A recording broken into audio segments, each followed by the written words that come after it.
Olá, inscritos, como é que vocês estão? Nós estamos aqui começando mais um podcast aqui no nosso canal Miqueias Alves, que eu quero que você já se inscreva aqui no nosso canal, deixa aí o seu joinha, pega esse link e compartilha aí com o maior número de pessoas possíveis no Facebook, no Messenger, no WhatsApp, nos status aí do Instagram. Aproveita que lá tem agora a possibilidade de você colocar também o link do vídeo e compartilha aí, divulga aí o nosso canal e o conteúdo que nós temos produzido aqui. E hoje nós vamos falar, nós estamos numa série aí de podcasts tratando sobre esse livro aqui, Evangelhos que Paulo jamais pregaria, do pastor Ciro Sanches Ibordi.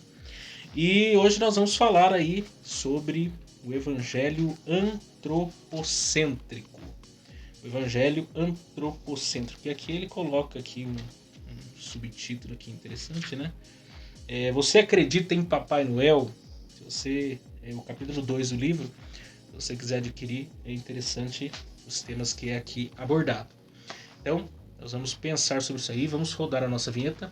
Logo após vamos apresentar aí nosso convidado para vocês vão gostar bastante.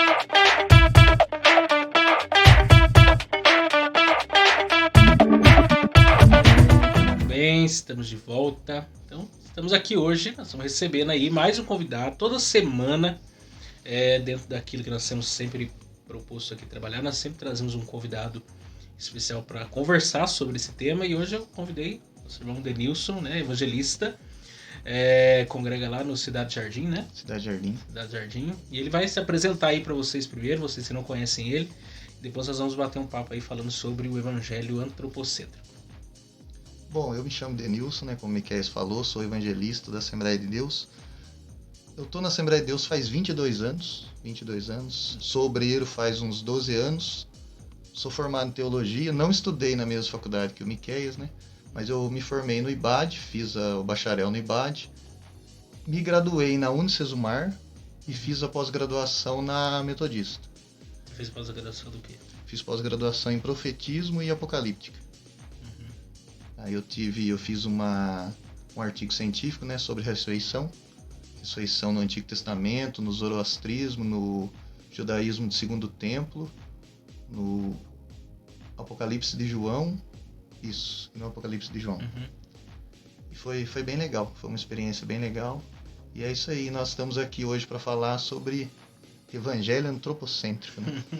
É um tema bem espinhoso que o nosso amigo Miqueias nos deu. Isso aí. Primeiro, deixa eu tirar uma curiosidade, que você nasceu e foi criado na Assembleia? Quer dizer, quando se converteu, já se converteu na Assembleia? Sim, eu me converti, né? Me converti com 24 anos. Me converti na Assembleia. Converti na Assembleia. Do Belém aqui de Pina mesmo? Isso, Belém de Pina. Congreguei ali 10 anos no Jardim Resende e tô 12 anos na Cidade Jardim. Ah, você foi do Jardim Resende. Ah, tá, e eu esqueci também. Hoje atualmente eu tô dando aula no ETAD. Tá dando aula no ETAD também. Dando aula no ETAD também. Isso aí. Muito bom. O Denilson aí tem bastante bagagem aí, vocês podem ver. Vamos aí conversar. Vamos lá. A primeira coisa que eu quero que você fale aí, você leu o livro, né? Você falou que leu o livro todo. Mas o capítulo que nós escolhemos, eu queria que você desse aí o que você já poderia dizer para nós sobre o tema. Né, sobre esse evangelho antropocêntrico. O que seria isso aí? Né? O que é esse evangelho aí que estão pregando aí? Então, interessante que eu queria fazer um contexto primeiro, né, que antropocêntrico vem de duas palavras gregas, que é anthropos e kentron, que significa homem, e centro. Então seria o homem no centro. E é interessante que eu fui dar uma pesquisada e eu descobri que isso daí ele nasceu na Europa no fim da Idade Média, no período do Renascentismo. E por que aconteceu isso daí? Porque na época medieval, o que acontecia? O povo tinha Deus no centro. Tinha a Igreja Católica, tinha Deus no centro. E o que acontece? O povo começou a pensar assim, não, vamos pensar com a razão. E daí surgiu o Renascentismo, e eles deixaram de ter uma ideia teocêntrica, né, que seria teos, né, e Deus no centro, seria Deus no centro, e passaram a ter essa ideia antropocêntrica. Daí que surgiu o Miqueias, é legal que surgiu o iluminismo, que surgiu a ideia do racionalismo. É daí que surgiu, e é daí que essas igrejas, sem saber disso, provavelmente, elas fazem isso sem... Muitos podem até pensar nisso, né? Mas muitos não. E eu peguei um trecho de um livro bastante interessante, que olha o que ele colocou aqui, ó. Na pré-modernidade, quem mandava era Deus. Na pré-modernidade. Na modernidade, quem era o centro era o homem. E hoje nós estamos na pós-modernidade, né? E é engraçado que hoje, sabe quem está no centro? Segundo esse autor? Nada. Está o vazio. Antes era Deus, depois foi o homem, hoje está o vazio. Por quê? Porque hoje há uma mistura. Um relativismo. Há uma mistura, um relativismo de tudo quanto é tipo de religião. Né? Então há uma mistura e não tem uma coisa no centro. Não é o homem, não é Deus. Há uma mistura disso. Tem um autor que fala... Teve uma jornada acadêmica, não sei se você foi, do Mr. Maia, que ele esteve palestrando. Não, rapaz, nem sei onde foi. Foi na FAP mesmo. É verdade, você não estudou na FAP. Eu tô achando não, que mas eu fui nas jornadas acadêmicas todas da FAP. Eu não tô lembrando do Mr. Maia. O Mr. Maia, ele é um moreno. Não é muito alto, não. Eu sei, ele fala... Ele deu uma palestra lá e ele tratou sobre isso aí, né? Primeiro... Deus no centro, aí depois o homem no centro, a ciência no centro, agora não tem mais centro, a gente tá perdido no espaço. Não tem mais centro, tá um vazio, tá doideira. A gente chegou a um ponto verdade. de perder, porque a pós-modernidade é a desconstrução de todos os parâmetros, né, de verdade, de absoluto, agora tudo é relativo, todo mundo tá certo, todo mundo... E aí fica essa questão, e aí entra... algumas coisas começam a se destacar. A questão do antropocentrismo acaba sendo... uma dessas questões. Mas vamos lá.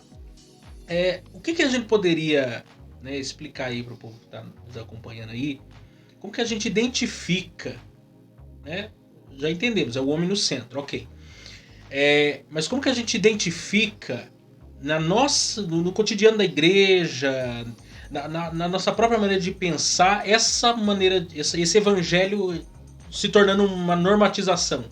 Né, tomando uma centralidade de forma sutil, que daqui a pouco você percebe, não, isso aqui não é mais o Evangelho de Cristo, isso aqui já está desviando. Como que a gente consegue identificar aí? Então, aí, ao meu ver, né, aí que é a importância de um estudo, a importância da teologia. Por quê? Porque eu estou pensando aqui qual o termo que eu vou usar agora. Tá, não é um termo pejorativo, tá? Não estou ofendendo ninguém, mas o crente normal, acho que deu para entender, né, entre aspas, sim, normal ali, ele muitas vezes ele não capta isso, porque o crente que não estuda, que não está acostumado a um ambiente acadêmico, não se preocupa com essas coisas, ele chega e ele ouve lá que Deus vai te dar isso, Deus vai te dar aquilo, Deus é o Deus da prosperidade, Deus é o Deus, como eu ouvi uma certa vez, não faz muito tempo, o Deus do Pix. É o Deus do Pix. Você já ouviu essa? É o Deus do Pix. Nossa Senhora do Pix agora? Não, Deus do Pix. Pior que foi pregado numa das igrejas. Deus do Pix. Então, a mentalidade do povo, ela não chega nisso, né? Então, quem consegue identificar isso muito fácil, eu acredito, são duas coisas. Ou pode ser até mais, mas eu vou falar de duas coisas. Igrejas que têm um ensino sólido, igrejas que têm um ensino sólido, que ensina o que é isso, o que é Deus verdadeiramente, como nós devemos adorar a Deus, e pessoas que vão estudar. Nem que seja um curso básico ou escola dominical mesmo. Panorâmico da realidade dos nossos dias, né? Exatamente. É porque a gente tem que ler a Bíblia e o jornal ao mesmo tempo.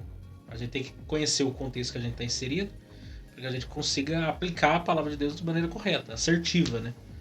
Talvez esse seja o grande pecado dessa geração, que às vezes a gente não conhece os problemas do nosso próprio tempo.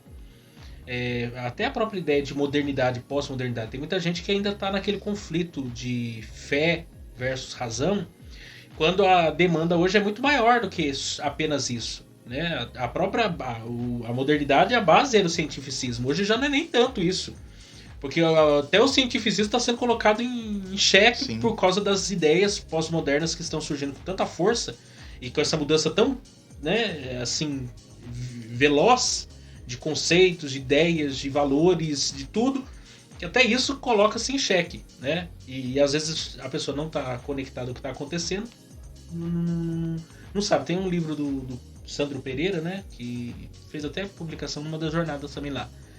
Ele tem um livro Pastor no contexto pós-moderno, né? Pastor na pós-modernidade, alguma coisa assim. Uma coisa assim. E ele tem um trecho que ele fala sobre isso. Às vezes o pastor comum, ele mesmo não sabe o que está acontecendo no seu tempo, ninguém falou para ele o que é modernidade, pós-modernidade, nem falou para ele o que as discussões da pós-modernidade, esse relativismo, esse pluralismo, esse secularismo, tantas coisas tantos ismos aí que surgem, nem mesmo ele sabe dos problemas, chega lá no domingo, ou numa escola dominical, ele não consegue aplicar corretamente a palavra de Deus porque ele fica dando tiro no escuro. Uhum. Porque não sabe para onde apontar, ele não tem uma direção, não consegue aplicar a mensagem de maneira assertiva. E aí, por causa disso, muitas coisas vão sendo infiltradas pela porta da frente da igreja, sem que ninguém perceba, domina o púlpito da igreja, a liturgia, a maneira do povo pensar, e quando você vai ver, a pessoa está vivendo esse evangelho antropocêntrico dentro da igreja. É que, na verdade, também, né, nós não podemos ser muito... Como que eu posso dizer? Ser muito humilde nesse sentido. Num sentido assim, meio... Qual é a palavra? Me fugiu agora. Inocente, achei a palavra. Porque eu falei aqui que tem pessoas que vai na igreja, que muitas vezes não estudam, ou o pastor não ensina, tudo bem. Mas quando você lê um texto bíblico, você percebe que o centro da Bíblia é Deus. Jesus, né? Deus do Antigo Testamento, Jesus no Novo e por aí vai. Quando você aceita que Deus seja colocado de lado, muitas vezes também você não é tão inocente, né? Ou que se dá uma ênfase maior no homem, né? Tudo para o homem. Mas por que acontece não isso? Não para Deus. Por que acontece isso, eu acho? Porque o que as pessoas querem quando vão na igreja, Miquel? O que você quer quando vai na igreja? A grande maioria, ela não chega na igreja querendo dar algo para Deus ou querendo conhecer a Deus. Ela quer algo de Deus. A gente até chama igreja de hospital e tal, porque a pessoa vai lá necessitada. Então, se ela escuta que Deus vai te dar tudo, que se ela der tanto, Deus vai dar tanto, e ela está necessitada, ela vai dar. É porque também a teologia do culto, ela está totalmente defasada. Sim. Porque as pessoas não sabem o que é cultuar. Exatamente. O que é o culto? Inclusive, o Antigo Testamento, se a gente for para pensar, o Êxodo, o Levítico, o Pentateuco como um todo, é Deus ensinando como ele quer ser adorado. Tá falando de culto. Exatamente. A essência total, Levítico sobretudo, né? Deus está mostrando, eu quero ser adorado assim. E as pessoas, você tá entendendo? Não entenderam ainda como... E existe uma forma de Deus ser adorado.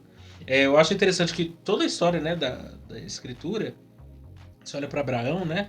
Patriarca, principal patriarca, né, dos hebreus, ele sacrificava. Tudo ele sacrificava, né?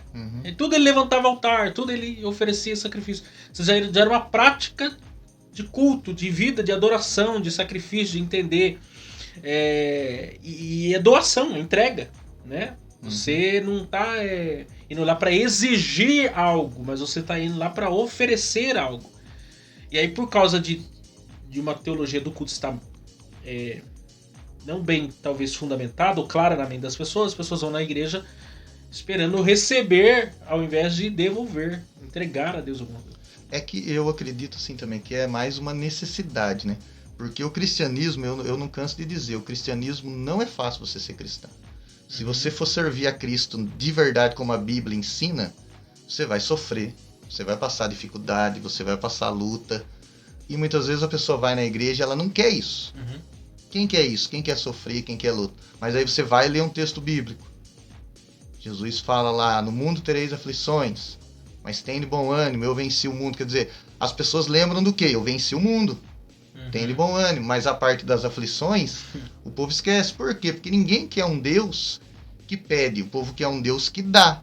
E o Deus bíblico, ele não é o Deus que dá totalmente. Ele é o Deus que pede também. Sim. Ele dá, mas ele não dá tudo aquilo que nós queremos, ele dá aquilo que nós necessitamos. E até o povo entender isso, esse evangelho da prosperidade, esse evangelho antropocêntrico, ele cai no gosto. É igual hoje, né? Desculpa. É igual hoje, até nesse livro não tá, porque esse livro é de uma data ele já é mais antiga, né? Um livro hoje que falaria bem de antropocentrismo seria um livro que falasse sobre essa questão do coach, né? Sim. Questão do evangelho coach, que hoje tá melhor do que o evangelho da prosperidade, né? O rapaz vai lá, ele vai Porque pregar, o ele faz coach, que nem a ele gente. é uma ramificação, ele já é um depois da prosperidade, essa teologia da prosperidade. É porque a teologia da prosperidade ainda faz exigências, né? Ela parte do pressuposto seguinte: se você fizer isso, Deus vai fazer aquilo. Uhum. Aí você manipula as pessoas dentro dessa perspectiva. O coach não. Não, você conseguirá. Você pode, você tem todo o poder. É uma ênfase no poder que o homem tem para fazer. É o pensamento positivo, né? É a questão da confissão positiva, Exatamente. que até foi falado no livro aqui. É a questão da confissão positiva, que é totalmente deturpado, né? Uhum. Que confissão, na verdade, é o que? Arrependimento. Uhum. Não tem nada a ver com, eu confesso, eu consigo, eu posso. Não tem nada a ver. Quando eu li, eu falei, nossa, nada a ver. E confissão é arrependimento. E na verdade, mas, então, tudo a gente tem que abrir um parênteses, né? Eu tenho cuidado com tudo que eu falo. Porque, por exemplo, a gente fala assim, Miquel, igual você falou, né? Eu posso, a pessoa dá ênfase nisso. Mas a Bíblia também dá. Uhum. Se você ler lá Josué, Deus Sim. fala para Josué, Moisés morreu, Josué ficou perdidinho. Uhum. Tava tremendo, morrendo de medo. Deus falou para ele, esforça-te, tem de bom ânimo, que eu te ajudo. Falou 3 vezes, né? Depois falou mais alguma coisa, esforça-te, tem de bom ânimo, que eu te ajudo. Então Deus, ele não fala pra gente assim, eu vou fazer tudo para você. Você tem que se esforçar. Sim. Então, isso nos dá o entendimento de que nós podemos. Uhum. Nós podemos. Mas aí tem um parênteses aí, Tem né? um contexto. Tem um contexto. Nós podemos em Cristo. Sim. Né? Eu acredito que você concorda comigo. Nós podemos em É, Cristo. é soberania de Deus e responsabilidade humana. Isso, eu gosto bastante disso. Soberania de Deus e responsabilidade humana. Porque senão uma coisa não está em contradição à outra. Deus, ele é soberano, mas você é responsável. Exatamente. Porque Deus fez o homem um ser consciente, capaz de tomar decisões. Um ponto interessante sobre isso também, porque assim, se a gente pegar, a palavra de Deus é o nosso parâmetro de culto, do culto verdadeiro, né? O povo do Antigo Testamento, eles carregavam a essência do verdadeiro culto. E só no Novo Testamento, os gentios como um todo fariam parte desse culto, né, que agrada a Deus. Até Malaquias fala sobre isso. Só que no contexto fora desse contexto judaico-cristão de culto, você tem idolatria. E que também era antropocêntrico, se a gente for parar a pensar. Porque muitos iam lá oferecer uma oferenda para requerer algo do ídolo. Né? Como no caso lá de Elias com os profetas de Baal, né? Se cortando lá, querendo pedir algo para Baal, ou os rituais que eles tinham lá, tudo para requerer alguma coisa. No caso do lado cristão, nós não adoramos para receber necessariamente alguma coisa. Deus, ele pode dar, sim. Ele tem prazer nisso. Mas a essência é adorar pelo que ele é. Independente do que ele vai retribuir daquele culto, daquela adoração que nós estamos prestando. Só que num contexto mais pagão, é esse contexto. Eu vou lá, vou fazer uma coisa, agradar certo ídolo, certo Deus, tal, e ele vai me retribuir de alguma forma, de alguma maneira. E acaba sendo assim hoje em dia. Muitas pessoas vão para o contexto cristão, ou têm essa mentalidade muitas vezes. Eu preciso agradar a Deus de alguma forma, chamar a atenção de Deus de alguma forma, para que as minhas vontades sejam satisfeitas. Quer dizer, eu não estou indo com a intenção de oferecer nada a Deus com o coração, porque o culto é coração. Deus, ele sonda, né, o coração do homem, ele sabe a intenção e tal. Então não interessa o que você... Deus está mais interessado no ofertante do que na oferta. Porque é o caso de Caim e Abel. Você tem duas pessoas que estão oferecendo algo para Deus. Um Deus aceita, outro ele rejeita. Rejeitou por causa da oferta? Não, rejeitou por causa do ofertante. Deus rejeitou o ofertante, que lá no texto de 1 João diz que Caim era do maligno, né? Que é o que acontece hoje. A questão está no coração, a intenção, aquilo que move a pessoa a fazer aquilo ali. Por que faço isso? Isso serve para qualquer área da vida, né? As canções hoje em dia são assim, tudo, né? Dá essa ênfase no homem de alguma forma. A questão do Antigo Testamento que você falou é bem interessante, porque igual você falou, o culto lá, ele era uma troca no culto pagão. Mas o culto do povo de Israel também, né? Uhum. Ele tinha resquício pagão também, por quê? Porque ele estava naquele ambiente do Antigo Oriente próximo ali, e tinha toda essa questão de sacrifício. Então, se você olhar no relato bíblico, vai ter o sacrifício com a troca. Uhum. Vai ter o sacrifício com a troca. Mas o que acontece? É o que você falou. É o ofertante.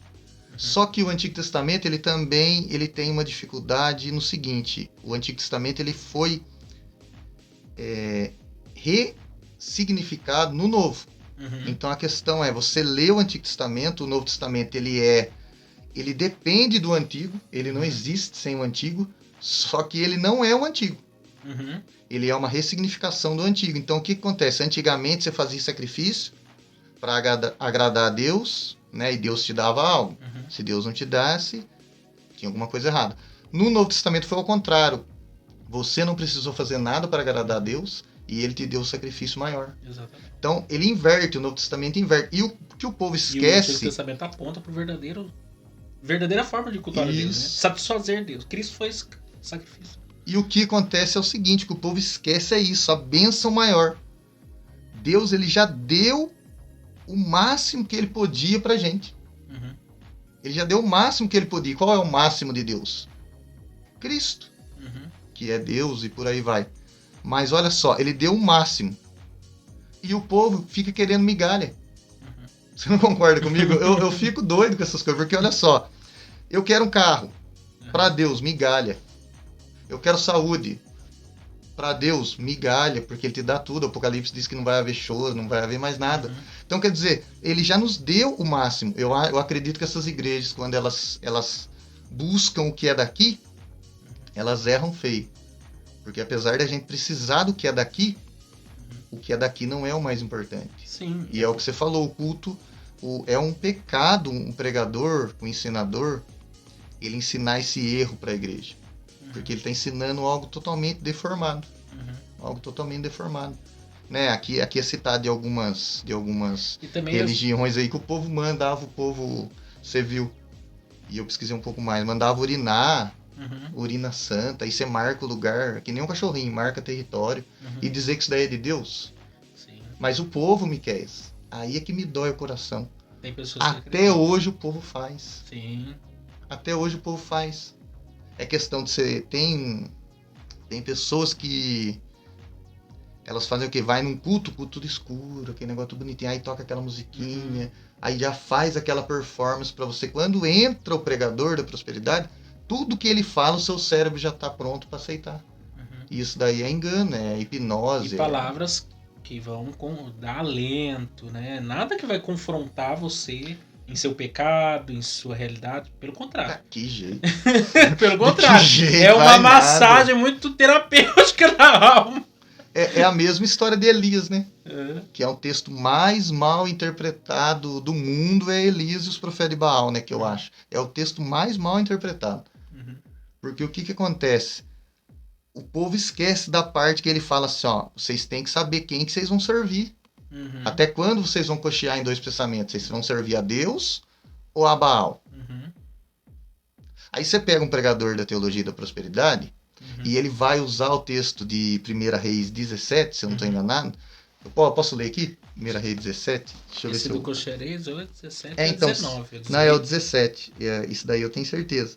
É que eu quero ler uma palavrinha que está aqui, que eu não vou lembrar de cabeça. 1 Reis 17, 1. 1 Reis 17, 1. O povo usa isso aqui, o povo do antropocentrismo, da confissão positiva, do antropocentrismo, eles usam esse versículo totalmente errado. Eu estava lá em casa, eu pensei, não, isso aqui eu tenho que ler. Porque olha só, ele diz assim, ó, 1 Reis 17, 1. Então Elias, é a primeira vez que Elias aparece, né? O tesbita dos moradores de Gileade disse a Acabe: tão certo como vive o Senhor, Deus de Israel, perante cuja face estou, nem orvalho, nem chuva haverá nesses anos, segundo a minha palavra. O que o povo pega desse texto aqui, Miqueias? O povo da confissão positiva. A sua palavra tem poder. Não, a sua palavra tem poder. Você que está assistindo aí, sua palavra tem poder. Se eles fossem pegar para você, eles iam falar isso aqui, ó, sua palavra tem poder. Usando esse texto. Isso daqui é o que a gente chama de exegese, né? Exegese, quer dizer... Não, mas eu já vi gente tirar leite de pedra de texto da Bíblia. Tem um texto de Abacuque também, que Deus fala pro profeta escrever, né? Letra grande, letra grande. Tal, pra quem passar, quando ver. Passar, ler, eu já vi gente falar assim, você tem que escrever os seus sonhos. Você vai fazer eu morrer de dar risada aqui. Porque você tem que registrar seu sonho. Então, olha só pra você ver, Miquéis. Só pra fazer um adendo aqui. Olha só, isso aí é totalmente errado, você que vai assistir isso aqui. Eles falam assim, segundo a minha palavra, aí eles pegam isso aqui. Uhum. Só que segundo a minha palavra, é a palavra de Elias. Mas olha o que ele fala aqui, ó. Tão certo como vive, primeiro ele exalta quem? O Senhor. E segundo, ele fala assim, perante cuja face estou. Eu vou falar algo pra você aqui que você pode nunca ter ouvido. A palavra de Elias aqui não valia nada.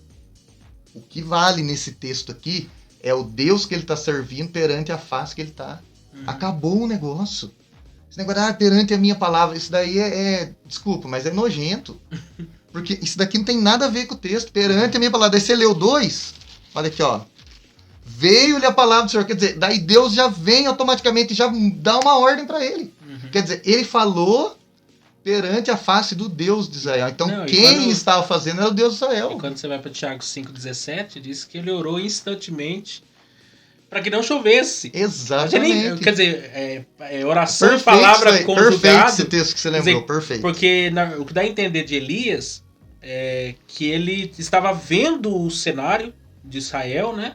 O povo Acabe, Jezabel no trono, devastando, cultuando Baal, Astarote, né, a Zera lá, e ninguém fazia nada, o povo simplesmente aceitando aquilo ali, de modo que ele mesmo diz na continuação do texto lá, falando assim, só eu fiquei, ele chega a um ponto de achar que ele é o único crente daquele povo ali. Ele fala errado, mas não era só isso. Não era só isso, daí Deus dá uma palavra pra ele em cima disso. Mas dá pra entender o seguinte, ele estava orando a Deus diante daquilo ali, e quando ele se levanta com tamanha autoridade que ele diz, segundo a minha palavra. Mas ele estava diante a face de Deus, ele estava falando uma palavra, ele estava de acordo com a própria palavra de Deus. Que é o que acontece, que não tem nada a ver com o que você está falando, que é que o povo pega o texto fora de contexto e faz uma heresia gigantesca. Perante a minha sua palavra tem poder. Não tem, você me perdoa, sua palavra não tem poder. Faz uma interpretação pessoal do texto que não tem nada a ver com o contexto. E outra coisa, né, Miquéis, que é legal a gente pensar, nossa palavra não tem poder se Deus não tiver nela. Vamos abrir esse parênteses, tá? Que eu acredito que quem está ouvindo está me entendendo. Mas a nossa palavra não tem poder se Deus não estiver nela. Nem para abençoar, nem para amaldiçoar. E se Deus estiver nela, também não vai amaldiçoar através da tua palavra. Esquece isso. Sim. Porque vai lá, lê lá em Lucas lá. Porque tem uns que eu amaldiçoo você. Não, mas irmãos, pensa bem. Acho que é Tiago e João. É Lucas 9, se eu não estou enganado. Lucas 9. Eu não vou lembrar o texto de cabeça que me veio à mente agora. Não marquei nada, mas é Lucas 9, eu acho. Que daí Jesus ele tá andando e daí eles falam assim, vamos passar por Samaria. Aí Tiago e João, eu acredito que eu tô certo, fala assim para Jesus, o senhor não quer que a gente faça que nem fez Elias, ore e desça fogo do céu sobre eles e vos consuma? Você lembra desse texto, Miquel? Eles queriam fazer que nem Elias, mas de uma forma totalmente errada. Aí Jesus falou, gente, pelo amor, eu fico até imaginando Jesus. Gente, pelo amor de Deus, vocês não sabem quem que vocês estão servindo até agora. Vocês não têm ideia de quem vocês estão servindo. É como se Deus falasse misericórdia. Meu Deus. Jesus vai lá, meu Deus. Jesus. Porque é um absurdo muito grande. Mas olha só, Tiago e João, que estavam andando com Jesus. Então, não é muito difícil acontecer isso, Miquel. Não é muito difícil. Por isso que a gente tem que estudar, gente. Vai na sua escola dominical, vai numa igreja que tem ensino. Eu sempre falo isso para todo mundo. Vai numa igreja que tem ensino, né, Miquel? Vai, ensino bom.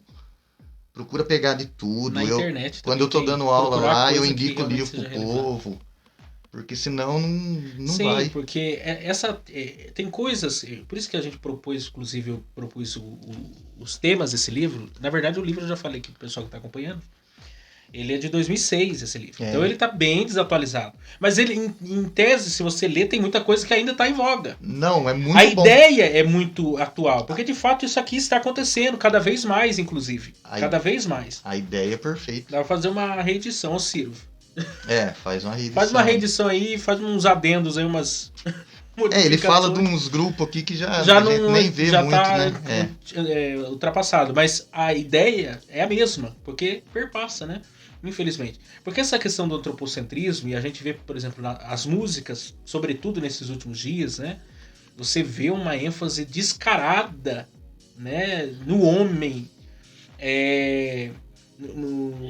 você vai vencer, você vai conquistar, você vai possuir. Inclusive pegam textos da Bíblia, distorcem os textos da Bíblia, e fazem letras de músicas que é o sabor de mel, é o quem me vê verá, umas músicas assim que Essa você vê aí, que... quem me viverá, né?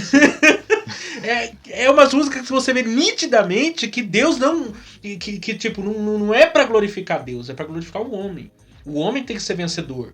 É um culto que você vai lá e você ouve o hino, daí a pessoa chora. Não, Deus falou comigo. É lógico que falou com você. Daí o camarada, o hino falando lá que a pessoa que te humilhou vai te ver. Você vai te ver no palco, o outro vai... É uma guerra. É uns negócios assim. Se você olhar na própria palavra de Deus, pega José. José tinha todos os motivos para ser um cara deprimido, por ter sido rejeitado pelos irmãos, ter sido vendido e etc. Ele poderia ter toda uma mágoa no coração e querer vingança, inclusive, para com os irmãos. Mas ele entendeu o trabalhar de Deus, e ele é um dos belos exemplos dos tipos de Cristo no Antigo Testamento, né? Ele olha para tudo que aconteceu com ele e fala assim: Deus me colocou, mandou adiante de vocês. Nós bem tentaste mal contra mim, mas o Senhor transformou em bem. Porque os irmãos, depois da morte de Jacó, pensou, ele agora vai se vingar de nós. E ele, pelo contrário, foi curado. Porque esse é o evangelho. O evangelho traz cura. Não existe mais oposição. O evangelho é o quê? É você dar a face. O evangelho é 70 vezes 7. O evangelho é... Na própria oração do Pai Nosso, uma das condições lá da oração do Pai Nosso, se você não perdoar, você também não vai ser perdoado. Exatamente. Lá é condicional. Se você não fizer, você também não recebe. Até briga de marido e mulher, se não houver comunhão ali, diz, as orações são impedidas. Exatamente. De tão grave que é a coisa. E aí você vê essa situação sendo trazida para o contexto da igreja de maneira sutil, alimentando a carne, alimentando o pecado, o próprio homem, né, pecador, sendo alimentado. E a gente tá simplesmente olhando para isso. Não, é bênção de Deus. E uma das coisas que eu acho que seria legal a gente falar também, Miquel, que eu vi no livro aqui, e é interessante, é a questão, igual você falou, dos louvores, né? A grande maioria dos louvores é: vou pisar na cabeça do diabo, vou fazer não sei o que lá com o diabo, vou acabar com o diabo, vou destruir o diabo. O povo tá igualzinho o diabo, né? Cantando isso aí, né? Vou pisar na cabeça do diabo. E o diabo tá feliz. E o diabo tá felizão, né? Tá felizão. E olha só, o que eu acho mais importante também nisso daí é que essa teologia, esse evangelho antropocêntrico, ele coloca o diabo, ao meu ver, se eu estiver errado, você pode me corrigir, você tem toda a liberdade, ao meu ver, coloca o diabo no centro.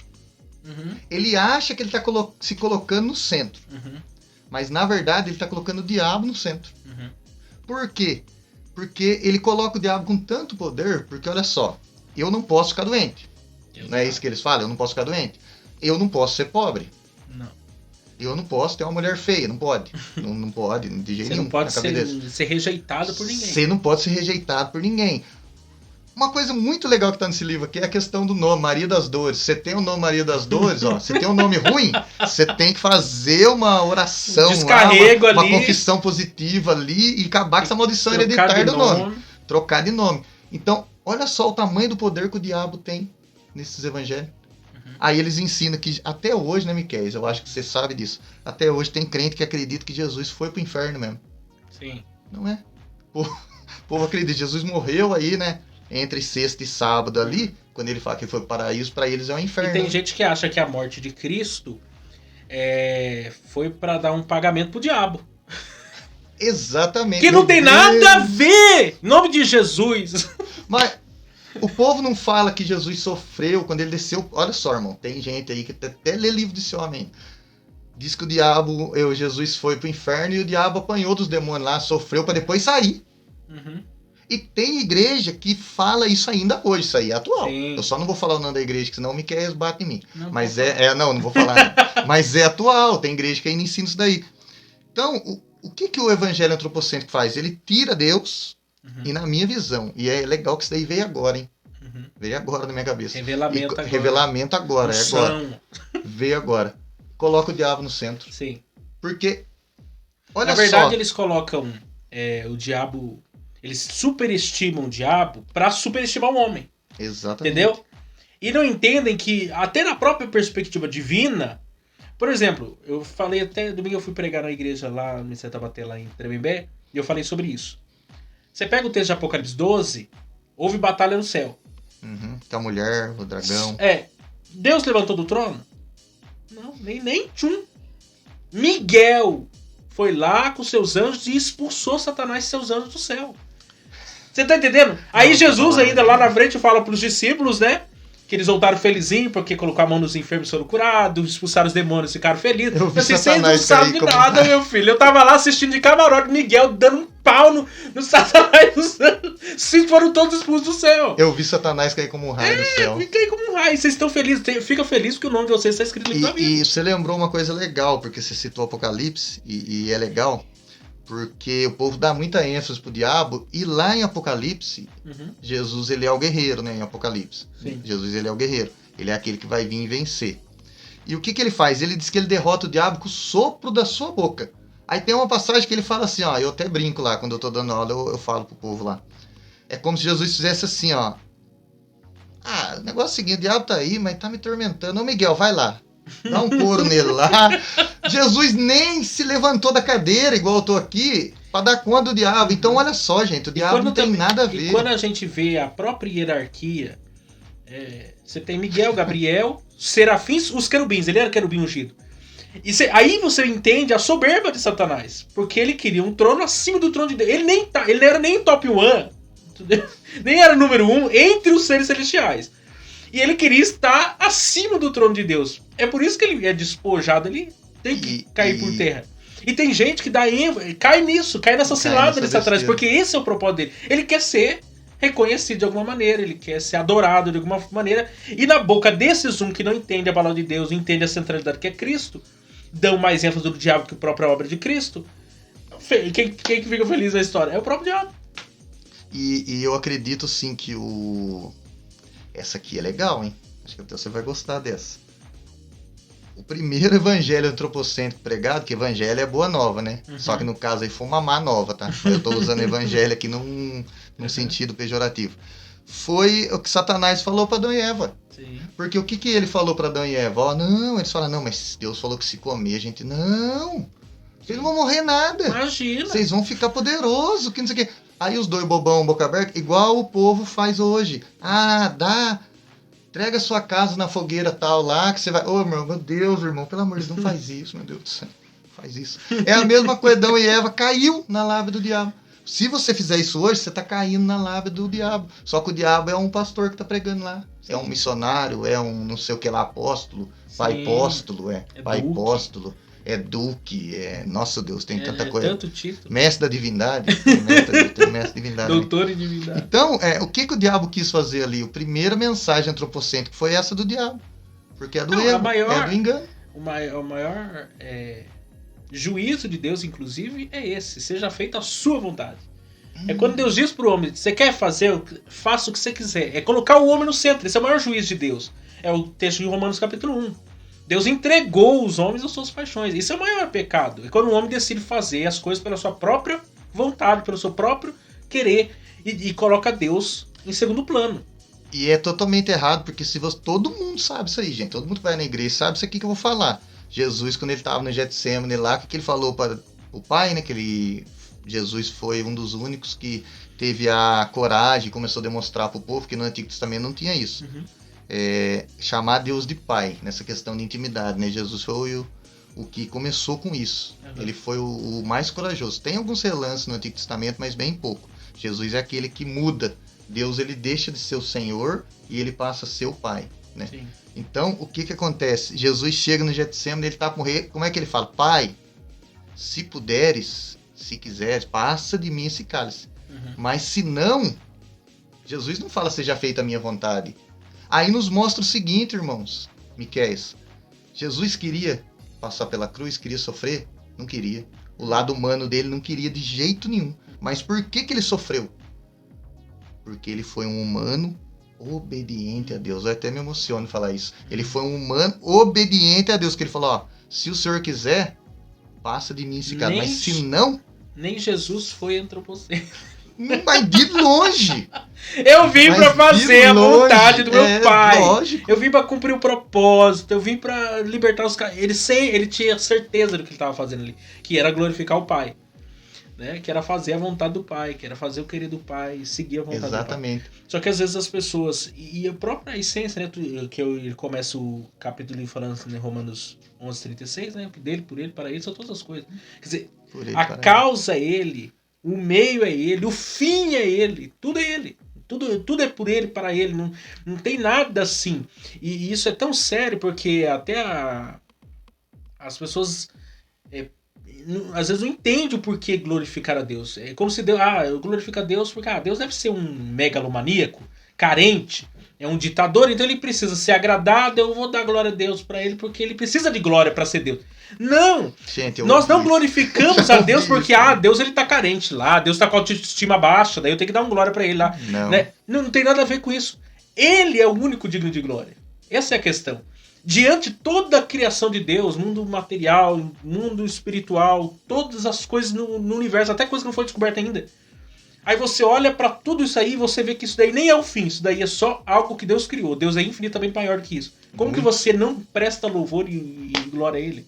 É o caso de Apocalipse 4, né, que João viu, né, sobe aqui, e aí ele vê os anciões, ele vê os animais lá adorando santo, santo, santo, aí os anciões retiram as coroas, lançam aos pés. Como que você não dá glória a esse Deus? Quer dizer, toda a centralidade é o próprio Deus, não tem nada do homem aí.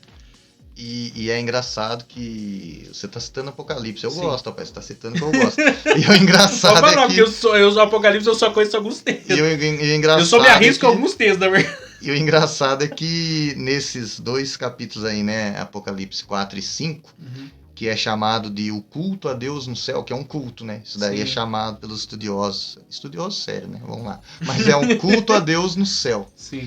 E o que acontece ali? O leão da tribo de Judá, na verdade ali ele vence como cordeiro. O leão vence como cordeiro. Aí o povo adora o cordeiro. Ninguém é digno de abrir o livro. Ninguém é digno. Aí, ó, tem um, chegou o cordeiro. Esse é digno. E o texto é tão legal que ele fala assim, ó.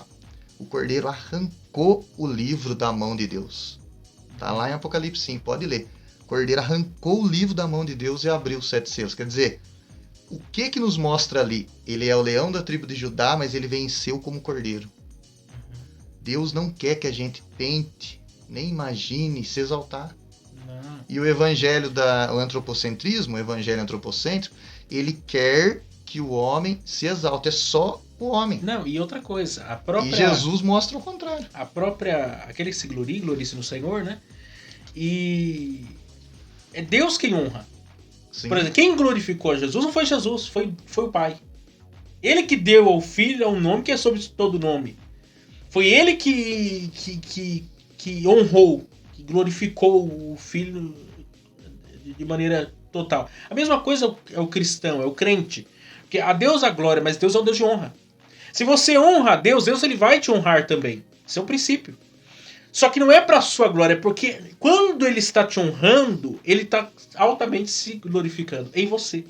É o caso de Daniel, Misael, Ananias, Azarias. Eles honraram a Deus, não fazendo aquilo que desonraria Deus, e Deus honrou eles, porque eles honrou. Entendeu? Deus ele é um Deus de recompensa. É o caso de Jó também, né? Jó é a mesma coisa. Jó honrava Deus, temia Deus, foi fiel até o fim. E aí Deus mudou o cativeiro de Jó. Muda o cativeiro de Jó por quê? Porque Jó foi fiel. Foi fiel independente da circunstância, ele manteve-se fiel. A mesma coisa da vida do crente. Aí isso coloca por terra o antropocentrismo. Porque esse é um outro ponto. A história da humanidade não é sobre mim. Não é sobre o Denilson. Não é sobre uma denominação. Não é sobre nada. É sobre Cristo. A gente faz parte dessa história, da narrativa, do desenrolar de Deus. E aí a pessoa às vezes pega o bonde andando, né? Nasceu, acho que o mundo gira em torno dela. Que ela é a última Coca-Cola do deserto, a última bolacha do pacote. E aí acha que agora, nesses últimos dias, tudo diz respeito a ele. E não tem nada a ver com isso. Desde o começo, o Cordeiro de Deus que morreu desde antes. Da fundação tudo era por causa de Cristo. Tudo, a essência é isso. É o próprio Deus. Aí tem gente que chega agora, e aí é o que acontece. Aí começa a se intitular coisas que Deus nunca deu título pra ninguém. A pessoa Você começa fala a se umas coisas que eu não aguento. auto-intitular. Assim, aí, quer dizer, porque acha que gira em torno dela. Pai apóstolo é bom. Pai apóstolo. É porque eles não conseguem achar uns títulos mais, né? Não, aí eles começam a incrementar, Doutor em divindade, isso aí é chique. E o legal, Miquel, é que você citou Jó, né? E é legal que a gente tá em sintonia, olha pra você ver, sem a gente conversar, a gente tá em sintonia. Porque eu tava lá em casa, será que eu falo de Jó, será que eu não falo? Você citou Jó. Aí é engraçado que Jó, ele é um caso... Por exemplo, se não tivesse o livro de Jó na Bíblia, ainda assim a teologia da prosperidade não servia. Não. Mas vamos fazer o contrário, arranca tudo do livro da Bíblia e deixa só Jó. A teologia da prosperidade não existe, não bate ali. Não tem como. Porque Jó é o antitipo. Antitipo da teologia da prosperidade. Mas é engraçado uma coisa em Jó. Né? Jó tá vivo na minha memória, porque eu acabei de dar aula pro povo essa semana sobre isso aí, segunda-feira. E é engraçado que Jó, ele começou bem. Você lê o livro de Jó, ele começou legal. Você fala como uma louca mulher, tal, Deus nos deu, ele mesmo pode tomar, beleza. Quando chega no capítulo 31 de Jó, Jó já tá doidinho. Porque daí os três amigos de Jó, amigo entre aspas, né? Zofar, deixa eu ver se eu lembro, Bildade, Eliú e Elifaz. Elifaz. Zofar, Elifaz e Bildade. Eliú é depois. Zofar, Elifaz e Bildade. Os três já tinham atormentado a cabeça de Jó. Aí chega no capítulo 31, Jó começa a questionar tanto Deus, que ele fala assim, o senhor não tá vendo? Por que eu tô sofrendo? O senhor não tá vendo? Eu tô parafraseando, tá? O senhor não tá vendo? Se eu vejo um pobre, eu dou de comer pro pobre. Se eu vejo alguém sem roupa, eu dou roupa para ele. O meu servo, eu cuido. Eu sou íntegro. Eu não erro, eu não peco, eu não faço coisa errada. Se eu olho, eu não olho para uma mulher virgem, eu não olho para uma donzela, eu não traio a minha esposa. Aí ele fala um negócio tão absurdo, Miquel, que é engraçado. Ele fala assim, se eu errei, pode pegar a minha mulher e ficar para você. Usei uma linguagem bem suave aqui, tá? Porque no texto hebraico tá totalmente diferente, tá? Mas eu não quero escandalizar ninguém. Mas é assim, você pode pegar minha mulher e levar pra você, tá? Mas não é isso que ele falou. Você pensou aí, você entendeu. Jó fala isso de tão transtornado que ele tá. Aí o que acontece? Eliú entra na jogada e começa, você quis fazer mais que Deus, você quis fazer mais que Deus, e rebenta Jó em 3 capítulos inteiros. Jó fica quietinho. Aí Deus entra depois de Eliú falar, Deus entra. E Deus faz aquilo lá, fala tudo. Quem é você, Jó? Onde você estava? E tal. Quando eu criei o mar. Mas o mais engraçado é que você falou de honra. Eu tô falando tudo isso para chegar na honra. Aí Jó, depois que Deus fala tudo aquilo ali, ele olha e fala assim, realmente, eu conheci o Senhor só de ouvir falar. O meu olho via, meu ouvido ouvia, mas não via e não ouvia. Eu via e não via. Eu ouvia e não ouvia. Deu para entender isso aí? Eu via, não via, ouvia e não ouvia. Aí ele vai e se arrepende. Só que o arrependimento dele é da questão assim, ele se arrependeu de ter considerado Deus como inimigo. Né? Mas daí, o que eu quero chegar é aqui. Aí ele vai e fala assim, agora eu percebi que eu sou vil. Eu sou alguém vil e desprezível. Jó fala dele mesmo, sou vil e desprezível. A palavrinha vil ali, sabe o que ela significa, Miquel, no hebraico? Eu sou aquele que derrete diante de Deus. É como se ele estivesse derretendo diante de Deus. Eu sou aquele que cai no abismo. Jó, quando ele olha para Deus e percebe o tamanho do Deus que ele serve, que ele não entendia, ele fala assim, diante do Senhor eu me derreto, eu caio no abismo. Mas a principal tradução para essa palavra é assim, eu sou alguém sem honra, a minha honra acaba. Diante da criação, a nossa honra acaba. Por isso que a teologia da prosperidade, ela não tem vazão na Bíblia de jeito nenhum. Só aceita essa questão do antropocentrismo, o homem no centro, se você não lê a Bíblia. Se você não tem alguém para te ensinar a Bíblia. Ou se a tua igreja não tem um ensino sólido. Porque, olha só, Jó, depois de tudo que passou, falou, realmente não sabia nada. Sabe o conselho que eu pego para mim, Miquel? E se vocês quiserem, o Miquel quiser, sempre Deus está na nossa frente. Que nós nunca venhamos a querer ser nem um pouquinho superior a Deus. Que nós venhamos a chegar nem perto dele. Ou achar que a gente tem algum direito pior para exigir alguma coisa de Deus. Que talvez essa seja a maior petulância das pessoas. Mas eu oro, mas eu jejuo, mas eu vou na escola dominical, mas eu prego, mas eu cuido dos pobres, mas você não é nada, meu filho. A minha graça te basta.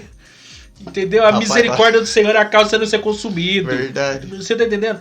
E as pessoas... O próprio Lamentações é de que se queixa o homem? Queixa dos seus próprios pecados. Exatamente. Quer dizer, no final das contas, a gente fica se queixando, tentando... Né? E a gente tá caindo no nosso próprio erro, no nosso próprio pecado. A gente tá se lamentando daquilo que a gente mesmo plantou e a gente mesmo está colhendo.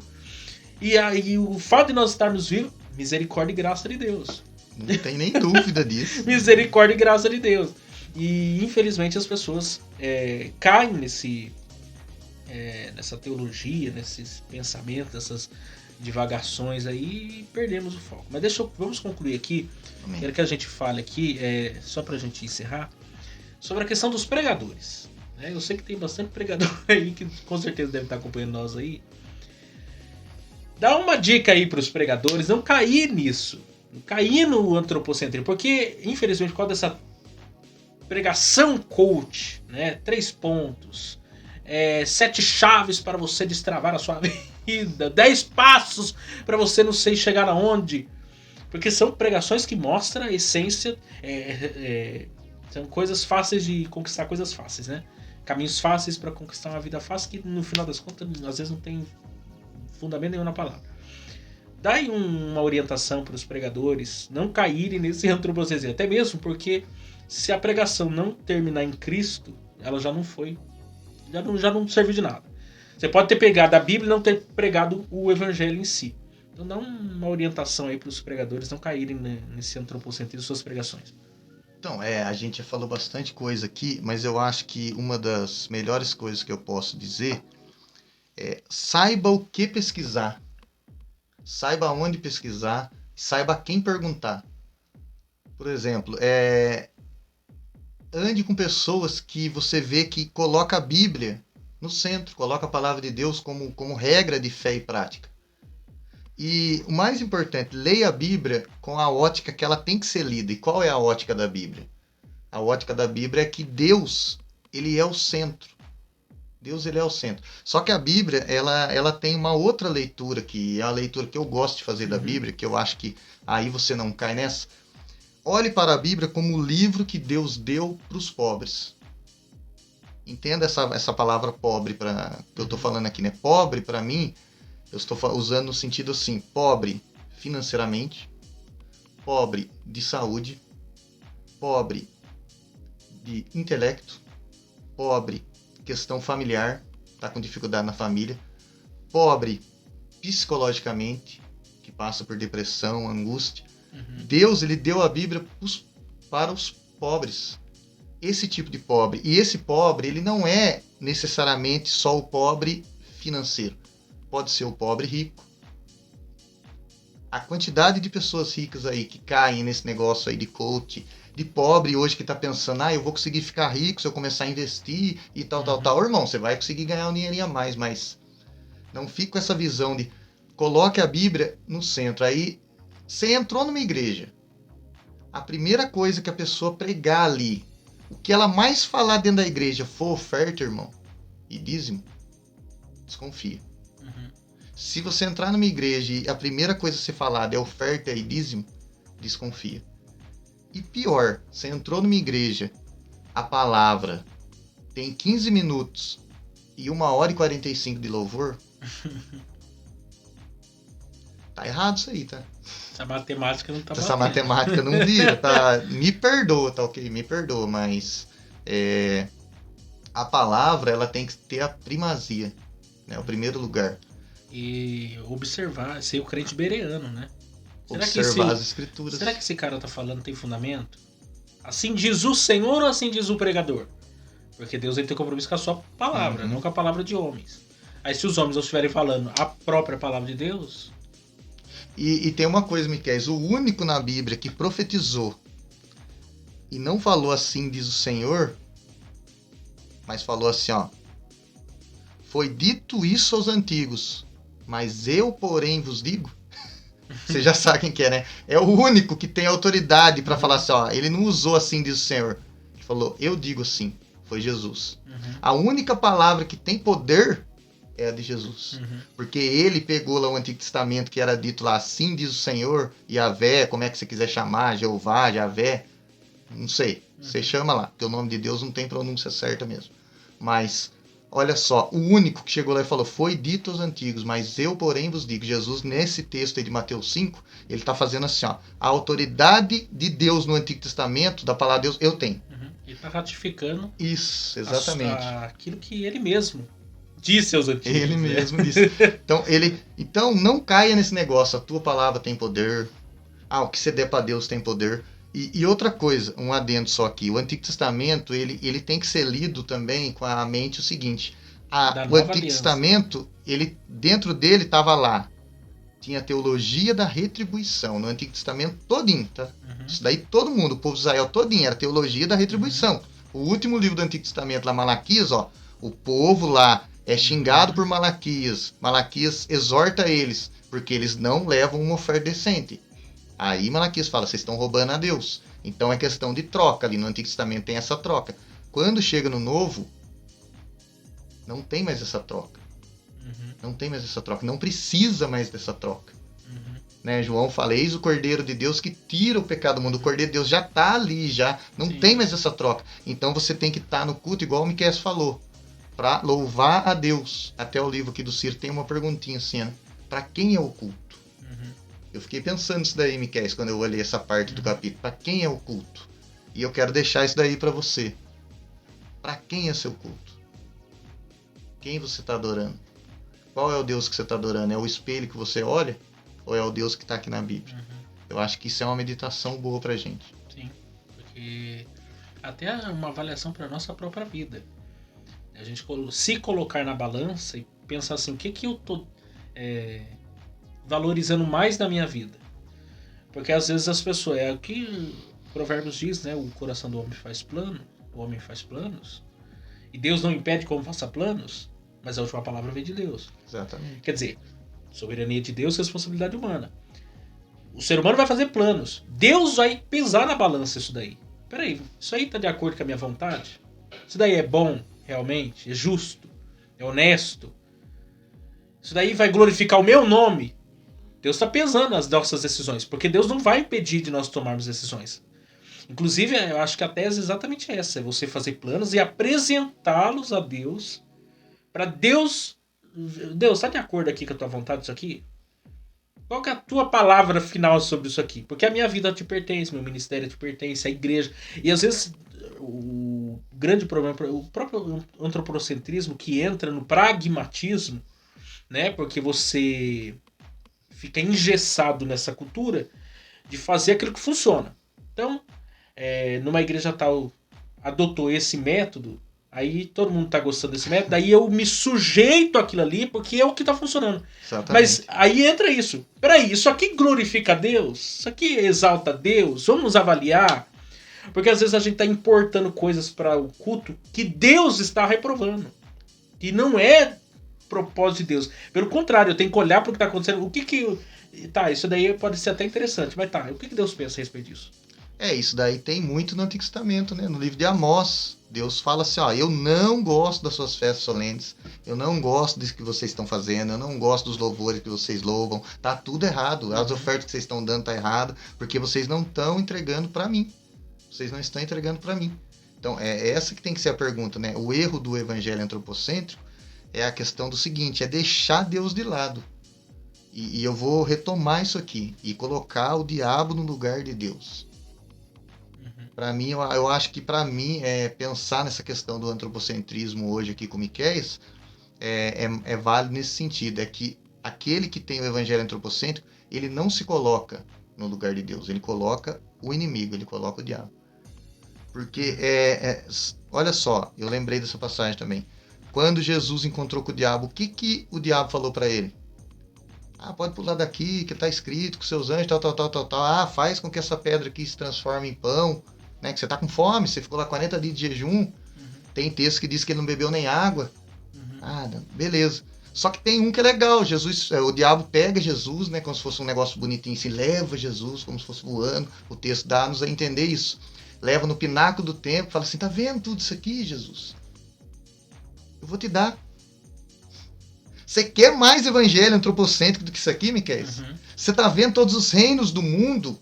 O diabo não fala uma coisinha pequena, tá? Eu não sei se você acredita nessa passagem, se você acha que é algo da cabeça de Jesus, porque tem teólogo que diz isso aí, né? Eu não, eu acredito que aconteceu, que é um fato. Mas olha só, daí ele leva Jesus no pináculo do templo e fala assim, ó, tá vendo tudo isso aqui? Vai ser seu. Se fizer o quê, Miquel? Se prostrado, me adorares. O evangelho antropocêntrico nada mais é do que um engano, porque faz você se prostrar para a pessoa errada. Exato. Não é? É um uma negócio, adoração, é uma adoração totalmente desviada. É totalmente a ideia do pecado lá, errar o alvo. Você está errando o alvo, você está achando que você está pregando certo, louvando certo, adorando também, certo. Se a gente olhar, porque uma coisa que eu ouvi e eu tenho repetido aqui, é a psicologização do pecado. As pessoas estão pegando questões... Difícil essa palavra, você acertou, hein? Psicologização do pecado. Gostei dela. Falei até devagar para não engasgar. Falou bem. Por quê? Você pega... a pessoa lá sofreu um trauma na vida. Porque quem não sofreu trauma? Vamos falar a verdade. Não, você faz isso aqui por conta desse trauma aí. Quer dizer, a pessoa amortece a questão do pecado por uma questão que a pessoa sofreu, que eu posso até acreditar que seja válida. Mas pecado ainda é pecado. Erro ainda é erro. E as pessoas estão trazendo muitas coisas. E infelizmente a psicologia é muito volátil, né? Eu não tenho nada contra a psicologia, eu acho muito válida, mas algumas coisas são muito voláteis. Porque alguns psicólogos vão dar mais ênfase ao homem, a superação dos traumas por si mesmo, pelas suas próprias... sabe? Dar muita ênfase no eu do que realmente no problema. Eu acredito que se não for um psicólogo que tem uma fé, ele vai cair nisso aí. Ele vai dar ênfase no homem, para o homem vencer por si mesmo, e nós não cremos dessa forma. Nós entendemos que pecado é pecado, a única forma de vencer o pecado é o sangue de Jesus, é o sacrifício dele, é a própria pessoa de Cristo. Nós entendemos a questão do certo e errado, que é a questão moral, Deus é um Deus santo. E as pessoas estão psicologizando o pecado. Cara, ó. eu nem vou tentar falar isso. Estão fazendo, sabe, uns negócios assim que você fala assim, mas isso aqui é pecado. Isso aqui é pecado. Independente de a pessoa ter passado por que passou. Isso aqui ainda é pecado. E eu não posso mudar isso aqui. E eu acho que o pior, né, Miquel, que a gente não falou ainda, é que um dos erros também dessa teologia aí, desse evangelho errado, é colocar tudo é o diabo. A enfermidade é o diabo, não sei o que lá é o diabo, eu tô sem emprego é o diabo.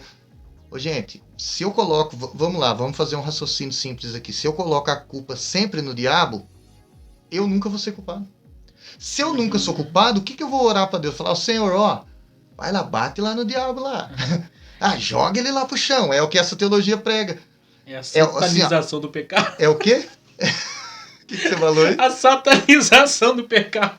Agora tudo é culpa do diabo. Até o meu pecado. Eu pequei. Culpa do diabo. Exatamente. Traí a mulher. Culpa do diabo. Adulterei. Culpa do diabo. Exatamente. O que Tiago diz lá? Não, ele fala aqui no livro, né? Dos espíritos, né? Fala. Deixa eu ver se eu acho aqui. Ele fala sobre isso. Eu li isso aqui.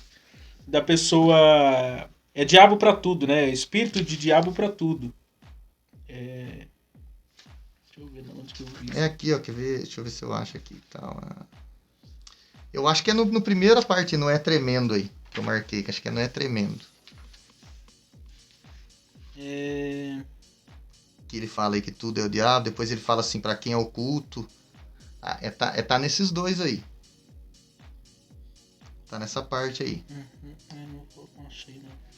Mas ele fala sobre isso, dos espíritos, né? Demônio pra pecados de luxúria. Não, isso daí é outra coisa que você quer ver? Eu acho que é no Nada Além da Fé. Dá uma olhada pra você ver. É uma citação de um escritor, né, que tá aí no livro. É a citação de um escritor. Dá uma olhada aqui na citação. Que ele fala assim, se você fizer dar nome pros demônios, tipo assim, demônio da luxúria. Isso. Demônio da... É que agora fugiu da minha cabeça também. É um escritor que fala e ele cita esse escritor aí. Que você fazer isso, você tá caindo num erro muito grande. Eu não achei, não. Mas é bem isso aí mesmo. Mas as pessoas têm isso. Tudo é o demônio. Inclusive os pecados. Eles querem dizer que, inclusive, os pecados... Inclusive o pecado dizem respeito demônio, né? demônios para determinados tipos de pecados. É o que eles querem tentar dizer. Só que daí isso isenta o próprio pecador do seu pecado. Daí ele mesmo combate isso dizendo que o homem é tentado pela sua própria concupiscência. O homem é o texto de Tiago. De onde vem a tentação? Quem que tenta o homem? É o próprio... A sua própria natureza carnal o leva a cometer tal erro, tal pecado. Tava fácil aqui, agora perdi. Não sei, mas também não achei vou ele achar. também. Se eu achasse aqui, dava pra gente ver. Mas é mais ou menos isso daí. É o demônio da luxúria, demônio de não sei o que lá. Tava dinheiro, aqui, mas daí eu perdi. A pessoa estourou o cartão de crédito. É o diabo. É o demônio da avareza, da ganância. Exatamente. Né? Que a pessoa tudo coloca na conta do diabo. E tem coisa que o diabo, coitado, nem tem culpa de nada.